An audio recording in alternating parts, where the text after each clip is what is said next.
Hi everyone, welcome back to my channel. और मैं आज आप लोगों के सामने फिर से एक नए टॉपिक के साथ आ गई हूँ। जो आज का हमारा टॉपिक है वो आप लोग अच्छे से देख सक रहे हैं कि जो हमारा आज का टॉपिक है वो है SAARC, which is stand for South Asian Association for Regional corporation.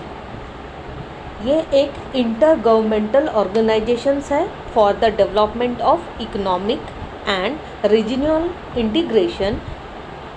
और ये जो ऑर्गेनाइजेशन है इसको सपोर्ट है किसका? The organisation has the support of different countries known as member state. और इसका जो इस्टेब्लिशमेंट हुआ था वो हुआ था, इस्टेब्लिशमेंट पीरियड था इसका 8 दिसंबर 1985। और ये हुआ था 8 दिसंबर 1985 को, और बाई 7 कंट्रीज़ यानी कि बाई मेंबर्स कंट्रीज़ जो कि 7 थे।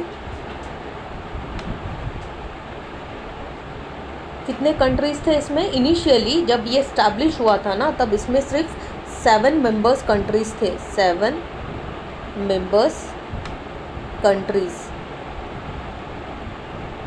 जिसका नाम मैं बताना चाहूँगी 7 कंट्रीज़ का, जो कि इनिशियली मैंने बोला। पहला तो हमारा इंडिया, दूसरा पाकिस्तान, तीसरा श्रीलंका, फोर्थ भूटान,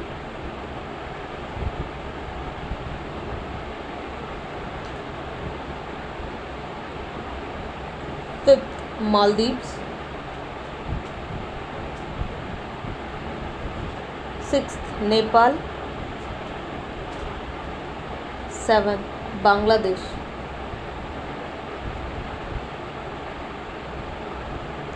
ये थी 7 इनिशियली जब ये इस्टेब्लिशमेंट हुआ था, तो ये 7 मेंबर्स कंट्रीज़ इसमें थे। और बाद में लेटर ऑन इसमें शामिल हुआ अफ़गानिस्तान। लेटर ऑन इसमें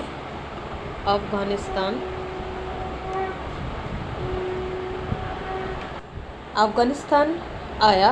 वो आया था 14th समिट जब हुआ था इसका, 14th समिट जो कि हुआ था 2007 में।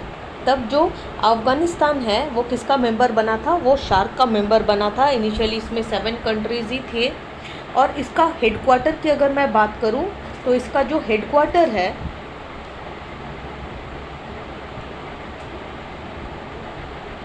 हेडक्वार्टर ऑफ शार्क वो है काठमांडू, जो कि नेपाल में है, और नेपाल की कैपिटल भी है। और इसके जो फर्स्ट सेक्रेटरी जनरल थे, मतलब आज इसके बारे में ही हम लोग डिस्कस करेंगे कि सार्क का क्या। इसके बाद उन्होंने इनिशियली दो और ऑर्गेनाइजेशंस को इस्टेब्लिश करी, जैसे कि हम देखते हैं साफ्टा, उसके बाद साफ्टा यानी कि प्रेफरेंशियल ट्रेड एरिया, फिर फ्री ट्रेड एरिया। तो थोड़ा उसको भी लेकर डिस्कस करेंगे, लेकिन जो आज का ओवरऑल टॉपिक रहेगा वो शार्क को ही लेकर रहेगा। तो पहले तो देख लिया कि उसके कितने मेंबर्स हैं। इनिशियली 7 थे, फिर लेटर ऑन उसको अफ़गानिस्तान ने ज्वाइन किया, जो कि 14 समिट में ज्वाइन किया था इन द ईयर 2007। उसका जो हेडक्वार्टर है वो काठमांडू में है, जो कि नेपाल सबको मालूम है। और इसका जो फर्स्ट जनरल सेक्रेटरी थे वो थे फर्स्ट सेक्रेटरी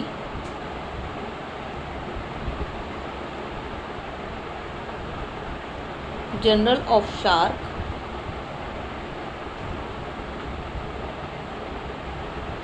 अबुल हसन,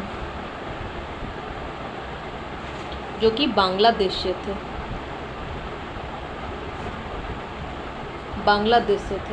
और अभी जो करंट में 2020 में जो सेक्रेटरी जनरल बने हैं शार्क के, उनका नाम है करंट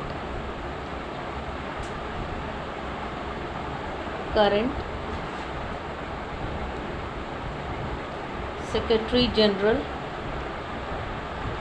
ऑफ शार्क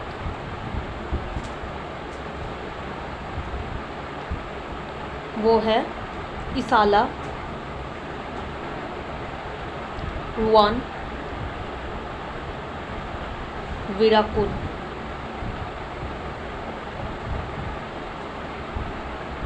और ये श्रीलंका से हैं, फ्रॉम श्रीलंका। और इन्होंने 2020 में इस पद को संभाला, इन द ईयर 2020, 1 मार्च। तो यहाँ तक तो हुई इसके बारे में जानकारी। अब हम लोग जानेंगे कि इसका इस्टेब्लिशमेंट आखिर हुआ क्या था, what are the objective behinds to establish SAARC. तो हर किसी के इस्टेब्लिशमेंट के पीछे कुछ ऑब्जेक्टिव्स होते हैं, कुछ एम रखे जाते हैं, कुछ प्लान किया जाता है। तो नेचुरली सार्क के इस्टेब्लिश करने के पीछे भी कुछ रीजंस थे, कुछ ऑब्जेक्टिव्स थे। तो कुछ ऑब्जेक्टिव्स के बारे में भी बात कर लेते हैं। तो जो मेनली जो इसका कोर ऑब्जेक्ट था या फिर जो इसका एम था वो था improve standard of living as well as welfare of people of South Asia. ये इनका फर्स्ट ऑब्जेक्टिव था।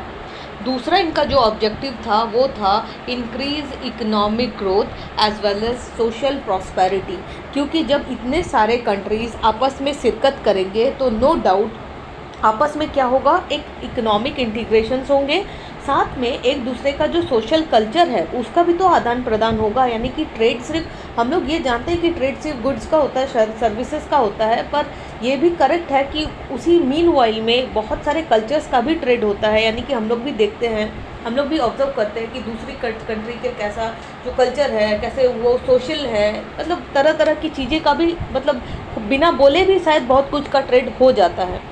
तो उनका जो दूसरा मोटिव था वो था increase economic growth as well as social prosperity among the members country.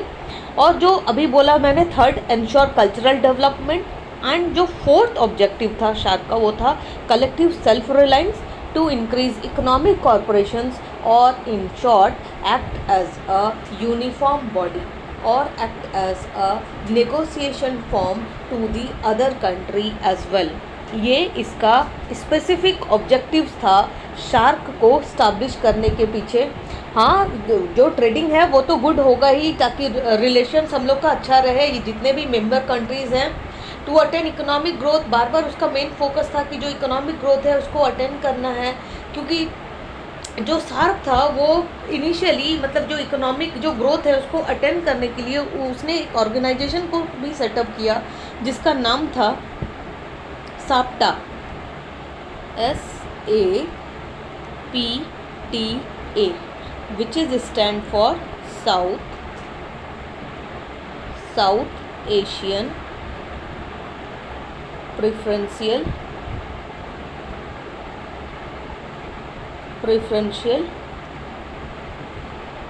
Trade Arrangement। ये था साप्टा का फुल फॉर्म, जो कि किसने इनिशियली स्टार्ट किया शार्क ने, क्या एश्योर करने के लिए कि जो इकोनॉमिक कंडीशन है यानी कि जो इकोनॉमिक ग्रोथ है एमंग कंट्रीज़ में वो क्या हो, वो स्टैब्लिश हो, ऐसा इसका मानना था सार्क का। इसीलिए उसने इनिशियली एक अरेंजमेंट किया जिसमें उन्होंने साप्टा को स्टैब्लिश किया इनिशियली, जिसका फुल फॉर्म था south Asia preferential trade arrangement. और इसका जो फर्स्ट लेवल था वो था इकोनॉमिक इंटीग्रेशन का, क्योंकि हमने अभी देखा कि इसको स्टैब्लिश इकोनॉमिक ग्रोथ के लिए किया गया था। तो इसका जो फर्स्ट लेवल है, ये फर्स्ट लेवल है इकोनॉमिक इंटीग्रेशन का, क्योंकि हम लोग जानते हैं कि जो प्रेफरेंशियल ट्रेड हम लोगों ने देखा है कि जो प्रेफरेंशियल ट्रेड है ये एक लूज फॉर्म है इंटीग्रेशन यानी कि इकोनॉमिक इंटीग्रेशन का। यानी कि अगर प्रेफरेंशियल ट्रेड की मैं बात करूं तो इसमें ये देखा जाता है कि जो लूज फॉर्म है, मतलब जो लूज फॉर्म बोल रहे हैं हम प्रेफरेंशियल ट्रेड को, ये है कि ये बस रिड्यूस करता है टैरिफ को among the members of the countries. ये एलिमिनेट नहीं करता टैरिफ को, ये सिर्फ रिड्यूस करता है टैरिफ को अमंग द मेंबर कंट्रीज़, जिसके कारण ये क्या हो जाता है, लूज फॉर्म हो जाता है। And at the same time they retain higher amount to the another country as well.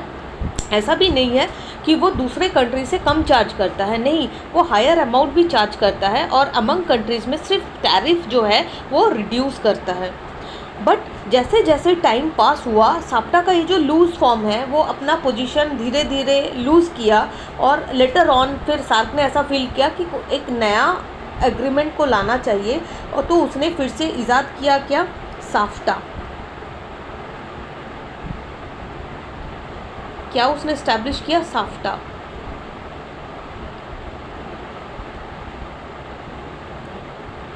और मैं अगर इसके इस्टेब्लिशमेंट की बात करूँ साप्ता की, यानी कि प्रेफरेंशियल ट्रेड एरिया की, जो कि मैं थोड़ा सा भूल गई थी बताना, वो है 1995 को हुआ था। यानी कि ये आ तो गया था 1993 में, मतलब साइन हुआ था 1993 में, लेकिन ये केम इनटू फोर्स में हुआ 1995। ये है साप्ता की बात। लेकिन मैं साफ्ता की बात करूं, जिसका फुल फॉर्म है south Asian Free Trade area, और इसका इस्टेब्लिशमेंट हुआ था 2006 Jan 1।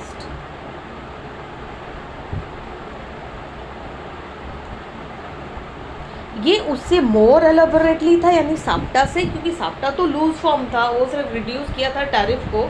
लेकिन फ्री ट्रेड नाम से ही पता चल रहा है कि फ्री ट्रेड मतलब ये उससे थोड़ा और कॉम्प्रिहेंड है, और second level of economic integration है, जो साइन तो हुआ था 2003 में, लेकिन केम इनटू फोर्स कब आया? Jan 1 इन 2006।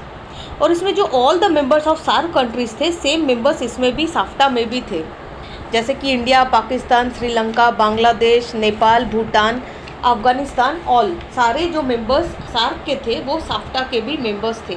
और इसका जो ऑब्जेक्टिव था साफ्टा का, ये भी ऑब्जेक्टिव क्या था? इकोनॉमिक यूनियन का, यानी कि कोई रेस्ट्रिक्शन है नहीं है in the movement of commodities, factors और even any kind of resources. लेकिन South Asian Free Trade Area का एक जो मोर ड्रास्टिक फैक्टर था वो ये था कि it deals with only trade in commodities, not in service, not in factor, not in any investment. It deals only with trade in commodities or goods. So as we know, can easily see that कि ये भी जो free trade का जितना features है उसको fulfil नहीं करता, क्योंकि ये रेस्ट्रिक्टेड है किस पर? सिर्फ ये किसका ट्रेड करेगा? ये सिर्फ कमोडिटीज़ का करेगा बस, सर्विस का नहीं, कोई इन्वेस्टमेंट का नहीं, कोई फैक्टर्स का नहीं। तो it calls for progressively reduces tariff and non tariff barriers on trade with respect to tariff in communities और अमंग द मेंबर कंट्रीज। 2016 में there should not be any tariff and non-tariff kind of protection among the member countries, and it also provide, और ये जो SAFTA है यानी कि जो south Asian Free Trade area है, ये also provide किया some kind of concession treatment to the less developed countries, like जैसे कि मैं बात करूँ कि इसमें जो 8 कंट्री है टोटल, कुल मिलाकर 8 कंट्रीज़ हमने देखा कि इंडिया है, पाकिस्तान है, बांग्लादेश है, नेपाल है, भूटान है, श्रीलंका है, मालदीव्स है, लेटर ऑन अफ़गानिस्तान में भी ज्वाइन किया। तो मैं अगर बात करूँ इंडिया, पाकिस्तान एंड श्रीलंका की, तो इनमें से ये कुछ 3 कंट्रीज़ हैं जो बाकी रेस्ट ऑफ द कंट्रीज से थोड़ी सी बेटर ऑफ है, मतलब थोड़ी सी रिसोर्सेस में, थोड़े से फाइनेंशियल में, थोड़ा सी इस्टेब्लिश, मतलब थोड़ी बैलेंस्ड है as comparison to rest on countries. ये कुछ 3 कंट्रीज़ हैं, वो क्या है, थोड़ी सी बैलेंस्ड है। तो ये कंट्रीज़ क्या करती है जो कि इनके कंपैरिजन में जो कि लेस डेवलप कंट्रीज़ है उनको कुछ कंसेशन प्रोवाइड करती है, यानी कि 3 इयर्स का, फॉर एग्जांपल उन्होंने 3 इयर्स उनको एक्स्ट्रा कर दिया कि तो रिड्यूस कर सके tariff as well as non tariff barriers among the member countries, जो कि all rest of the countries जैसे बांग्लादेश हो गया, नेपाल, भूटान, मालदीव्स, अफ़गानिस्तान, ऐसे टाइप के कंट्रीज़ को। And all this countries are very large market, क्योंकि हम देखते हैं कि ये सारे क्या है, डेवलपिंग कंट्रीज़ है, ऑल आर डेवलपिंग कंट्रीज़, जिसके कारण इनका जो पॉपुलेशन है वो ज़्यादा है, जिसके कारण इनका जो मार्केट एरिया है वो बहुत बड़ा है। लेकिन इसमें भी बहुत बाद में इसको भी क्रिटिसाइज़ किया गया और इसमें भी लूप होल पाए गए, क्योंकि जैसे कि मैं बात करूं कि इसमें जो इंटीग्रेशन की अमंग द कंट्रीज़ में, जैसे कि हम देखते हैं और हमें मालूम है कि इसमें जो कंट्रीज शामिल है जैसे कि इंडिया और पाकिस्तान, तो अगर इंटीग्रेशन की बात करूं तो हाँ, समहाउ इन लोगों में हम लोगों ने देखा है कि हाँ, they were fight to each other, and इनका एक म्यूचुअल है कि अगर तुमने किया तो ही मैं करूँगा, यानी कि अगर तुमने टैरिफ को रिड्यूस किया देन आई विल, तो कुछ ऐसा म्यूचुअल करके है जिसके कारण इसमें भी लूप होल पाए गए। अदरवाइज सार्क क्या है, सार्क को मैं अगर फिर से कंक्लूड करूं तो SAARC stands for South Asian Association for Regional Cooperation is an inter governmental organisation for the development of economic and regional integration. बस, और ये 8 लोगों के कंट्रीज़ के द्वारा बना गया है। इस कंट्रीज़ के जो 9 ऑब्जर्वर्स हैं, सॉरी, जो सार्क एसोसिएशन के जो 9 ऑब्जर्वर्स हैं वो हैं Australia, European union, Iran, Japan, Mauritius, south Korea, United states of America, China and Myanmar. ये हैं इसके ऑब्जर्वर, 9 ऑब्जर्वर कंट्रीज़ जो इनके एक्टिविटीज़ को ऑब्जर्व करती है। और मेंबर्स कंट्रीज़ तो हमने देख चुके हैं कि 8 है। लेटर ऑन किया था अफगानिस्तान ने ज्वाइन, और इनिशियल 7 कंट्रीज़ के थ्रू इसका एस्टैब्लिशमेंट हुआ था। So this is all about SAARC. Hopefully you like the video. Thank you.